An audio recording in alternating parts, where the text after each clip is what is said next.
ঘাড়ের পেছনে দেখো বালিশ দিয়ে শুয়ে আছি আমি।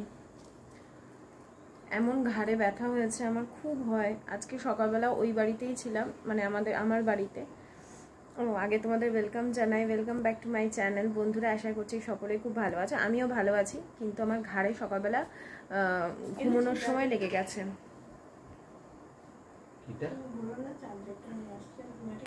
ঘুমোচ্ছিলাম, প্রথমে 6টায় উঠলাম আমি, এই জন্য সকালবেলা একবার উঠে পড়লে আর শুই না। এবারে সকালবেলা 6টার সময় উঠলাম, উঠে ভাবছি যে আয়ুষ্মানের তো এখন পরীক্ষা শেষ হয়ে গেছে, আর কিছুক্ষণ ঘুমাই, 7টা নাগাদ উঠে পড়বো।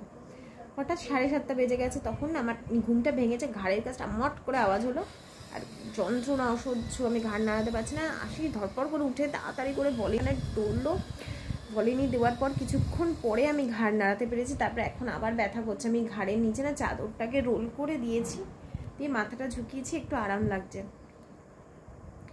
দুপুরবেলা শুতেও পারিনি, এত ঘাড়ে ব্যথা করছে। এখন আয়ুষ্মানকে নিয়ে বাড়ির দিকে রওনা দেবো, রেডি হয়ে নিলাম, নাইটি ফাইটি ছেড়ে রেডি হয়ে নিয়েছি, এবার বেরোবো।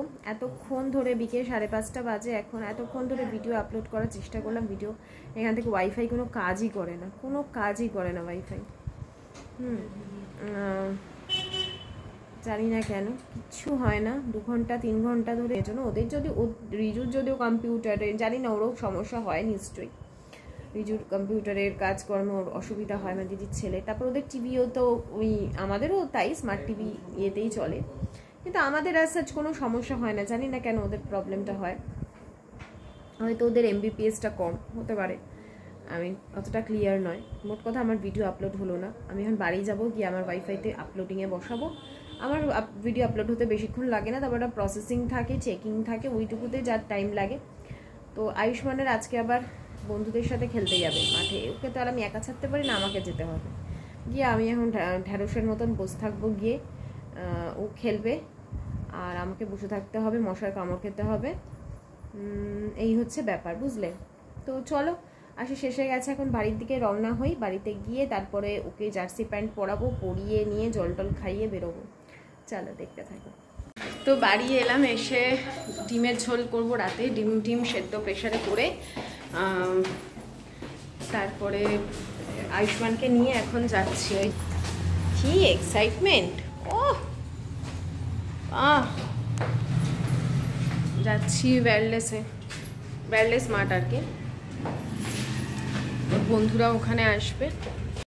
এতদিন পরিশ্রমের পর আজকে বাচ্চারা নিজেদের বন্ধুদের সাথে খেলার সুযোগ পেয়েছে, তাই নিজেদের টায়ার্ডনেস, নিজেদের শরীর খারাপ, নিজেদের কাজ সব কিছু একদিকে ফেলে আমরা সবাই বাচ্চাদের নিয়ে চলে গেছিলাম।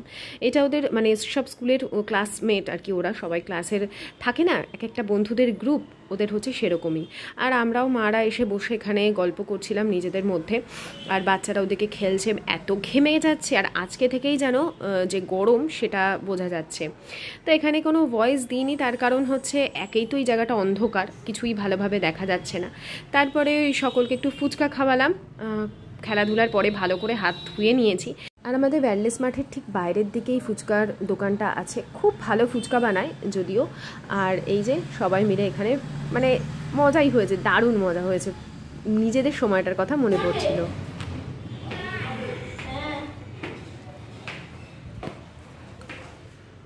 আয়ুষ্মানকে নিয়ে চলে এসেছি বাড়ি। এসেই ওকে তাড়াতাড়ি করে হাত মুখ ধোয়ার জন্য বাথরুমে ঢুকিয়ে দিয়েছি আগে, আর আমি এই কারণেই ওকে আরও নিজে থেকে করাচ্ছি, পায়ে পুরো কাদা ধুলো মেখে এসছে পায়ে হাতে, তো সেই জন্য ভালো করে ডলে ডলে যাতে কোনো জায়গায় এতটুকু নোংরা না থাকে, নিজে থেকেই আমি ওকে ভালোভাবে পরিষ্কার করিয়ে ড্রেস ছাড়িয়ে বসিয়ে দিয়ে এসেছি ঘরে। আর এখানে কি বলতো, আমি ডিম আলু সেদ্ধ করে রেখে গেছিলাম ওকে মাঠে নিয়ে যাবার আগে, মানে ওই বাড়ি থেকে এসেই আমি আগে লিকার চা বানিয়েছি, আমি আর আশিস খেয়েছি, তারপরে এখানে ডিম আলু সেদ্ধ দিয়ে বেরিয়ে গেছিলাম, কারণ আমাকে আজকে রাতে রান্না করে পরের দিনে সকালের জন্য রেডি করে রাখতে হবে। মাকে নিয়ে যাব হচ্ছে কিছু অফিসিয়াল কাজ আছে পোস্ট অফিসে, ব্যাংকে, যে মাদের যে পেনশনের টাকা আর কি, সেই সংক্রান্ত কিছু কাজকর্ম আছে, কারণ বাবার কাজ প্রায় একদমই দোরগোড়ায়, আর হয়তো হাতে 10 থেকে 15 দিন মতন সময় আছে।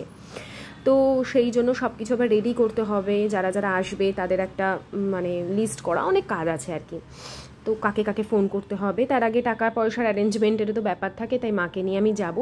আর রাতে রান্না করে রেখে যাচ্ছি, যাতে যেহেতু আজকেও গেছিলাম আমি সকালবেলা আশিসের খাবার রেডি করে রেখেই গেছিলাম, আবার কালকেও যাব, তো এটা নিয়ে আবার যাতে কোনো কথা বলার আমি জায়গায় রাখবো না। হয়তো বলবে না, তবুও ওর খাবার দাবার এগুলো রেডি না রাখলে ওরও তো সমস্যা হতে পারে, তাই না?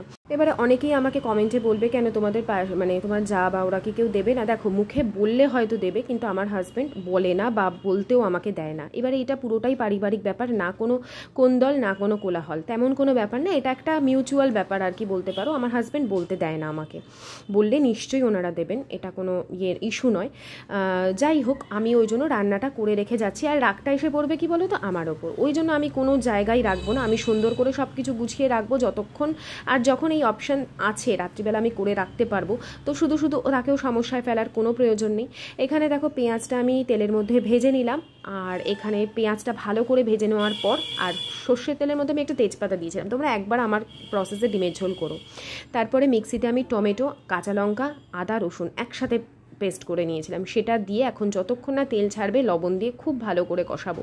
না জিরের গুঁড়ো দেবে, না ধনের গুঁড়ো দেবে, না এক্সট্রা কোনো মশলা দেবে, শুধু হলুদ গুঁড়ো, লঙ্কার গুঁড়ো দিয়ে খুব ভালো করে কষাতে হবে। হ্যাঁ, রসুনের পরিমাণটা একটু বেশি দিতে হয়, মিনিমাম 6-7 কোয়া, ধরো এতগুলো তো ডিমের ঝোল করছি, মানে 3টে 6টা, পরের দিনের জন্য যেহেতু করছি, রাতেও এটা খাবো, তো সেই জন্য পরিমাণটা একটু মশলার বুঝে দিতে হবে।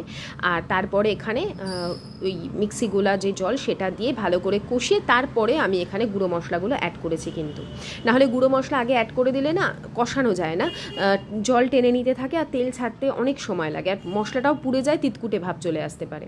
তো এইভাবেই আমি করি, কম আছে করে, আর কম তেলেও হয়ে যায় যার ফলে। এরপরে দেখো আমি ভেজে রাখা ডিম আলুটা দিয়ে দেবো। আমার এই ডিম আলু ভাজতে না ভীষণ ভয় লাগে, বলতে নেই টাচবুট আমি সবসময় কেটে রাখি, কেটেই ভাজি, তবুও আমার কখনো ফাটেনি।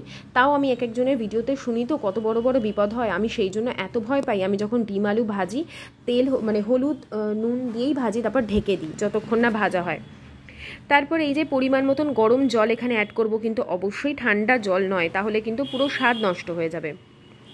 এখন এই যে পুরো দেখো সাইড দিয়ে তেল ছাড়তে শুরু করে দিয়েছে। আর এখানে হামানদিস্তার মধ্যে আমি গুঁড়ো করে নিয়েছিলাম দারচিনি আর 2 টুকরো এলাচ, বেশ ভালো করে গুঁড়ো করে ওটাকে অ্যাড করে দিয়ে ঢেকে রাখবো, ব্যাস রান্না হয়ে যাবে। তো আমার রান্না এসে মোটামুটি হয়ে গেল, এদিকে খালি ভাতটা হচ্ছে, একেবারে সব করে রেখে দিয়েছি, মানে আশিসের, স্পেশালি আশিসের জন্য, কারণ কালকে সকালে আমি বললামই তোমাদের বেরোবো, কালকে সকালে মাকে নিয়ে যাব ওই পোস্ট অফিসে, ওখানে অনেকক্ষণ টাইম লেগে যাবে, তো আমি হয়তো কালকে বাড়িতে খেতে পারি বা মাসির বাড়ি যদি যাই মাসির বাড়িতে খেতে পারি। আশিসের খাবারটা একেবারে করে রেখে গেলাম, এই যে দেখো, এই হচ্ছে লাউ দিয়ে পাতলা করে মুসুর ডাল করেছি, মুগ ডাল না, আর এখানে হচ্ছে এই যে ডিমের কারি, কালকে রাতের জন্য একবারে করে রেখে দিয়েছি। আর এখানে না একটুখানি ওই কালকে চিকেন নাগেটস নিয়ে এসেছিলাম, চিকেন নাগেটসটা ভাজবো, এটা গতকালেরই তেল, এই আজকেই শুধু ব্যবহার করে ফেলে দেবো। এগুলো হচ্ছে ওই যে চিকেন নাগেটস না, এটা হচ্ছে কি যেন বলে, এটা ছিল হচ্ছে চিকেন ফিঙ্গার বা এরকম কিছু, চিকেন ফিঙ্গার, হ্যাঁ ওই যে রেডিমেড কিনে এনেছি ওটাই এখানে ভাজবো, কারণ কালকে আয়ুষ্মান খায়নি, তো ওই জন্য 3 পিস ভাজবো আর একটু আলু ভাতে মাখবো, ব্যাস এই হবে আমাদের আজকে ডিনার। এটা ঢেকে দিলাম কারণ ফুটবে যতদূর মনে হচ্ছে।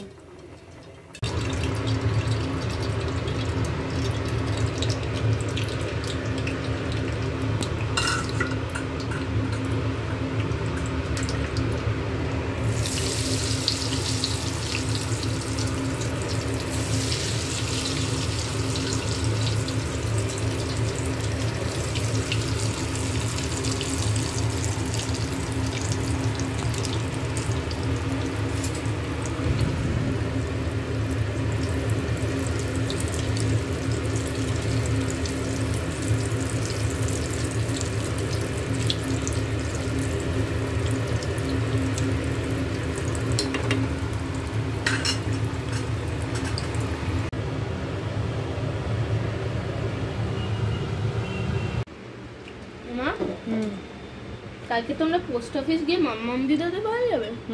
তুই যাবি না? তুই ঘরে থাকবি? আমি যাবো। ফ্রাইটা কেমন পাপা? হেভি। দেখিয়ে দাও একটু তোমার ফ্রাইটা। জুসি না? Good morning. কতগুলো ফুল হয়েছে।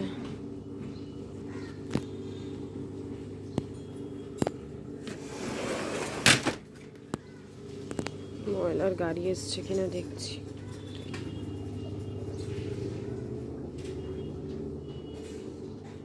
তো আগের দিন রাতে আর আমার এনার্জি ছিল না যে রান্নাবান্না সেরে বাসন ধুয়ে গ্যাস পরিষ্কার করার পর আর এই ঘরের চাদরটা আমি চেঞ্জ করি। সেই জন্য ভেবেছিলাম সকাল সকাল ঘুম থেকে উঠে আমি করে নেব। আর এখন এমন অভ্যেস হয়ে গেছে, মানে এই পরীক্ষার সময় উঠে উঠে ঠিক 6টা থেকে 6:30টার মধ্যে আমার ঘুম ভেঙে যায়। সে আমি যত রাতেই ঘুমাই, যদিও আমি গতকাল রাতে একটু তাড়াতাড়ি ঘুমিয়ে পড়েছিলাম, 12:45 এরকম সময় ঘুমিয়ে পড়েছিলাম, তাই আমার তাড়াতাড়ি আরও ঘুম থেকে উঠতে অসুবিধা হয়নি। আর এখানে আয়ুষ্মানের বন্ধুর মা ফোন করেছিল একটা বিশেষ দরকারে, কারণ ও মানে সব মাদেরই এখন অভ্যেস হয়ে গেছে যে চাইলেও বেলা অবধি ঘুমোতে পারি না, ঠিক সকালবেলা ঘুম ভেঙে যায়। ও তাই বলছিল পরীক্ষার সময় উঠে উঠে অ্যালার্ম দিয়ে দিয়ে এমন অভ্যেস হয়ে গেছে যে অ্যালার্ম বাজতে থাকে আর আমারও ঘুম ভেঙে যায়, আর ঘুম আসে না। তো সেই সমস্ত সকালবেলা ফোন করছে, আর ওদিকে কিন্তু ওরা ঘুমাচ্ছে, কারণ এই সময় যথেষ্টই সকাল, প্রায় 7:10-15 মতন হয়তো বাজে। আমি এদিকে বিছানার চাদরটা চেঞ্জ করে ফেললাম, আর অনেক দিন হয়ে গেছিলো চাদরটা পেতে রেখেছিলাম। আর আমার তো দুটো ঘর, চাদর পাতলেই মনে হয় যেন ঘরগুলো অনেক সুন্দর একদম ছিমছাম লাগতে থাকে।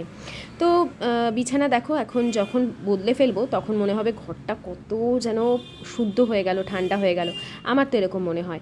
আর এই যে পার্পল কালারের মশারিটা, এটা খুব একটা ইউজ হয় না, এই ঘরেই এই মশারিটা মানে এই ঘরের জন্য এটা কেনা আছে, কিন্তু এই ঘরে যে শোয় সে আর মশারি টাঙাতে চায় না। আর বলতে নেই এখানে আমাদের মশা এখন অনেক কম, লিকুইড জ্বালালে আর মশা কামড়ায় না। তো একটা মশারির মানে এই মশারিটা আমি সবসময় একটা বালিশের কভারের মধ্যে ভরে রাখি, তাহলে দেখতেও খারাপ লাগে না। আর আমরা যেটা খাটাই সেটাও আমি এরকম ছোটো করে ভাঁজ করে বালিশের কভারের মধ্যে রেখে দিই। তো হয়ে গেল, এখন এই চাদরগুলো কাঁচা, এগুলো বাইরের আলমারিতে রেখে আসবো। এরপরে হচ্ছে চা বানাবো, লিকার চাই খাবো, তার আগে অবশ্য গরম জল খাবো। এই যে গতদিন যে জারগুলো কিনে এনেছি মেট্রো ক্যাশ অ্যান্ড ক্যারি থেকে, সেটাতেই খাবো। আর গতকাল চিয়া সিডটাও আমি ভেজাতে পারিনি, তো সেই জন্য বললাম যে আশিসকেও বললাম নর্মাল মানে জলটাই খাও।